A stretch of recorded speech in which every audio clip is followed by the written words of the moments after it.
All right, boys and girls, we back once again.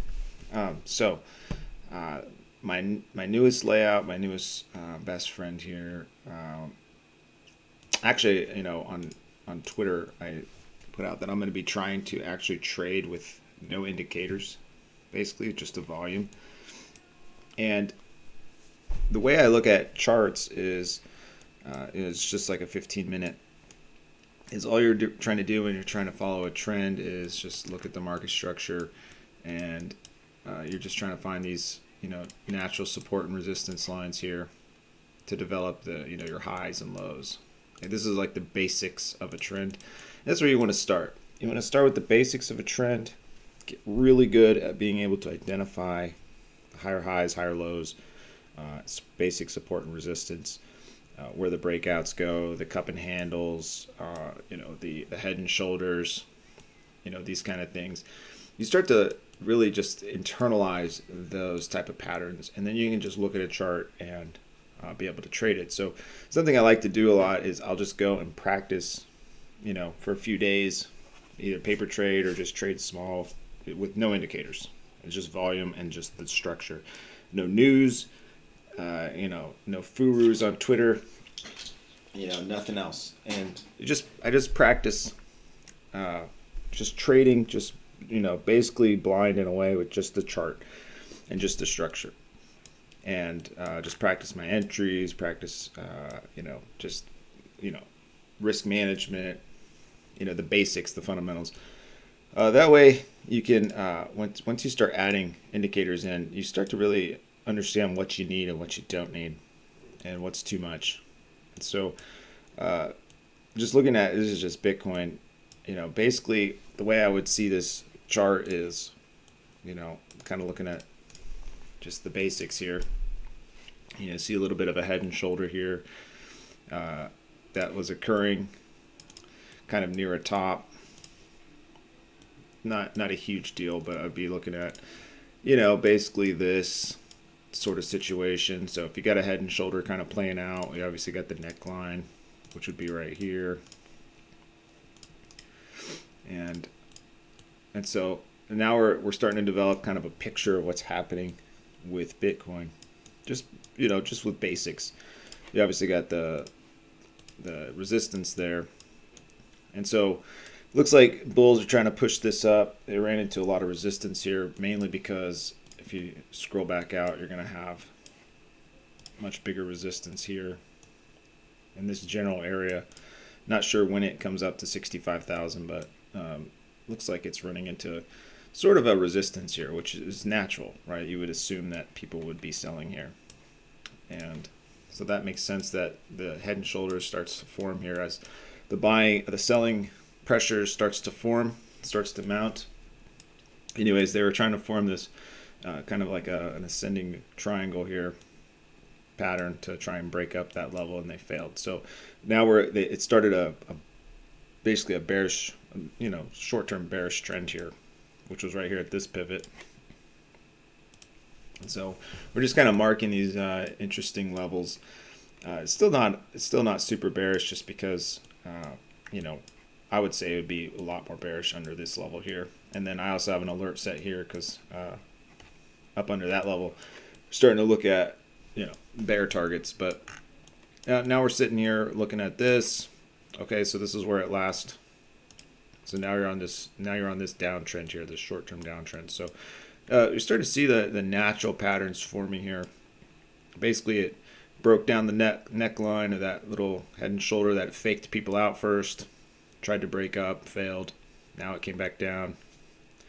All the traders, essentially, in my mind, that were or algos or whatever, who were trying to play the upside here, and then tried to buy the dip again here at this neckline, they bailed, which is just the way the psychology of the market works. And then, they bailed, they're out, and then the dip buyers came back in, tried to push it back through that neckline where they bailed before. Now they're headed back down again. So your next level that kind of determines sort of the next move in my mind is this one, which would be where you'd want to be setting up your play. My guess is, it'd be nice to just kind of have this trend sideways along this line here a little bit, and then decide which way it wants to go. Because I'd be looking for a breakdown this way, or break back up that way, somewhere around this trend line and this support resistance. Okay, so this is sort of how I see the markets without any indicators. We're basically just trying to track the structure and the buyer seller psychology, and looking at the volume. You can see obviously there was a huge spike there, but then it just dissipated. So it wasn't like a massive dump or anything. I mean, if you look at the volumes here pushing it up, there's a lot more interest, I think, in the upside. So I would, and it makes sense to be to the upside as well, just not right now on the 15-minute. Now that's all I trade when I do this, is I just look at the 15-minute, just because you can really get decent patterns developing and decent trends going that aren't too long, and you don't have to wait too long for them to develop. So it's a good little practice session. So we're just looking at this. Sorry, I took a drink. Kind of waiting for this pattern to break down. We'll see. It doesn't look too bearish, but I would not be surprised to see a dump somewhere in this general vicinity, probably a little bit earlier. I would be surprised to see this just continue down. That would be very bearish for me. So, because that shouldn't happen. This should probably be supported here for a bit before it decides what it wants to do next. Okay, so that's basically how I look at a chart in general. And these are just techniques that you pick up over the years. And it's also just watching charts over the years for many years. So going over here to this layout that I found, this visualizer, this right here kind of does a similar thing to what I'm doing here, but automatically. And it's kind of what I've always been looking for when it comes to a script with the support and resistance. And so what it does is, let's just get rid of all this real quick, is it's going to track these pivot levels here for me. So whenever a pivot develops, it's going to put a support line there. Same thing. That way you can just kind of follow the trend. It also puts that downtrend. So it actually made a downtrend here like that, which it also makes sense because that would be another pivot level if you're just tracking it.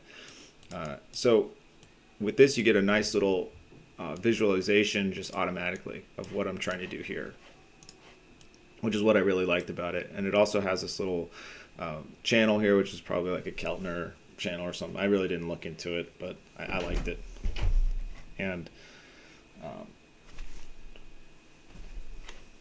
so we're just trying to see what happens here. This right here now is following this downtrend. So then with this visualization, you can kind of see that this might break down here at this support, versus what I was waiting for was potentially coming over here and maybe breaking down here a little bit later in the day.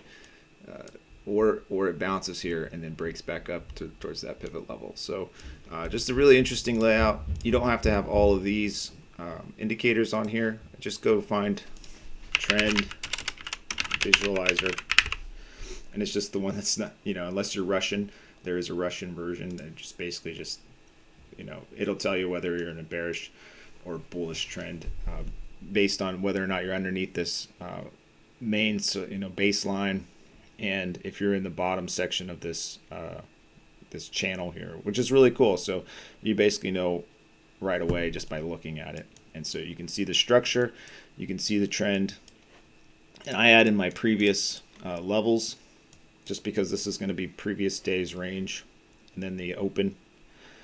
The open is here, previous day open, and then the previous day close is right here. That way I get a sense of the context of where we're at. So we're technically really bullish because this yellow box here is going to be previous week, and so we're still above the previous week range high, and we're still within the previous day. We're still above the halfway point of the previous day range. So I wouldn't be too bearish here. Like if you were going to try and open a short here, you would not want to get too heavy on that unless you're super convicted that it was going to keep going down. But this trend visualizer does a really good job of catching the trend. And I'm sure there's better scripts out there that are like premium, like This guy with Money Moves, he probably has something that does this even better, and it has profit targets and stuff like that. But you definitely need to go check him out. Money Moves Investments. He's got some really good scripts, but you obviously gotta pay for those. This is just a free one that's already built into TradingView. So if you like this, I will share this layout with you in the description. But otherwise, you can just go add this to your chart. Definitely, I recommend practicing your trading without any indicators, because then once you add indicators, it just makes it so much easier. So, take a few days and just remove all the indicators, remove all the noise, remove everything, and just practice trading just a blank page, and see how that helps your confidence in just trading. That once you add the indicators, see how that helps your confidence. So anyways, hope you guys like this video, and we'll catch you next time. Bye.